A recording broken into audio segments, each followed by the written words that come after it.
Saya kira memang ada berarti kekurang telitian dari pihak Polda ketika menangkap Peggy itu, sehingga bisa dipatahkan atau bisa dibatalkan melalui pra-peradilan. Izin Pak, ya. Perkenalkan saya Irfan Alamin dari wartawan tirto.id.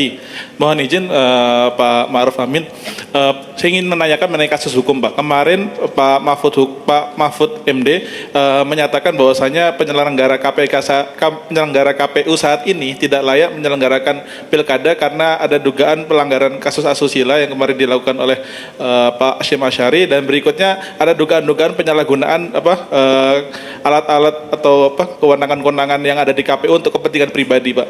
Itu pendapatnya. Yang kedua adalah mengenai kasus Peggy Setiawan atau yang ada di kasus Vina Cirebon beberapa waktu lalu yang PN Bandung membebaskan Peggy Setiawan. Ini bagaimana pendapatnya? Apakah ada dorongan dari Bapak sendiri kepada pihak kepolisian untuk serius atau lebih menelah kembali mengenai kasus tersebut? Terima kasih Pak. Oke. Ya kalau KPU itu kan tim ya. Kerjanya KPU itu bukan perorangan, tim. Ketika ada oknum kemudian terkena kasus, tidak berarti seluruhnya terkena kan. Ya yang bersalah saja. Ya, KPK karena masalah pilkada kan sudah menjadi agenda nasional dan tidak mungkin membentuk KPU baru ya. Bagaimana proses, makanya saya kira dikuatkan saja KPU yang ada, dan hal-hal yang masih kurang ya dibetulkan mana, sehingga KPK ini dilengkapi, dikuatkan, kemudian yang ada kalau perlu ditambah, misalnya karena ada yang satu keluar ya ditambah, tapi dengan apa yang ada menurut saya penyelenggaraan pilkadanya itu lebih penting, saya kira itu. Soal Peggy itu kata saya hanya menyimak apa yang disebut oleh Pak Kapolri bahwa itu akan berlanjut. Saya tidak tahu berlanjutnya seperti apa. Ya artinya prosesnya akan dilanjutkan, nggak tahu seperti apa. Saya setuju kalau memang belum tuntas bahwa ada sesuai dengan bahwa ada tiga orang. Ya. Orang yang dicari itu ya, DPO itu kalau betul itu ada ya dilanjutkan saja. Kalau ternyata yang PG itu bukan orangnya ya dicari, jadi dilanjutkan saja. Saya kira memang ada berarti kekurang telitian dari pihak Polda ketika menangkap PG itu, sehingga bisa dipatahkan atau bisa dibatalkan melalui pra-peradilan. Itu saya kira kita harap ke depan tidak terjadi lagi. Jadi kalau menangkap itu betul-betul firm dan memang buktinya cukup. Saya kira itu. Terima kasih. Oke. Ada masih? Satu lagi Pak Kiai. Terakhir Pak, masih satu Pak. Masih satu lagi Pak. Ya. Assalamualaikum Pak Kiai. Saya Solahuddin Alayubi dari Bisnis Indonesia Pak Kiai. Yang ingin saya tanyakan itu pertama, ini mungkin update soal IKN Pak Kiai ya.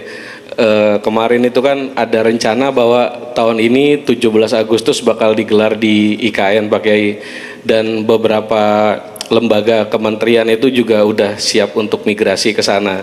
Nah ini update-nya seperti apa Pak Kiai, itu pertama. Terus yang kedua, ini kan sempat ramai kemarin itu ada dana pendidikan untuk siswa dan siswi di daerah itu bakal disalurkan lewat skema dana desa Pak Kiai. Nah ini apakah menjadi solusi atau tidak Pak Kiai? Terima kasih. Ya pertama itu soal dana desa, untuk itu nanti kita ini kan baru gagasan-gagasan yang kita lihat efektivitasnya, manfaatnya ya. Nanti seperti apa ya, itu masih harus didalami tentu, supaya betul-betul berjalan baik, efektif. Ya, masalah IKN ini yang tahu Pak Putri ini, saya kira ini. Ada bosnya yang lebih tahu. Pak Menteri yang bisa menjelaskan ini. Dari Cibitung kok ke IKN.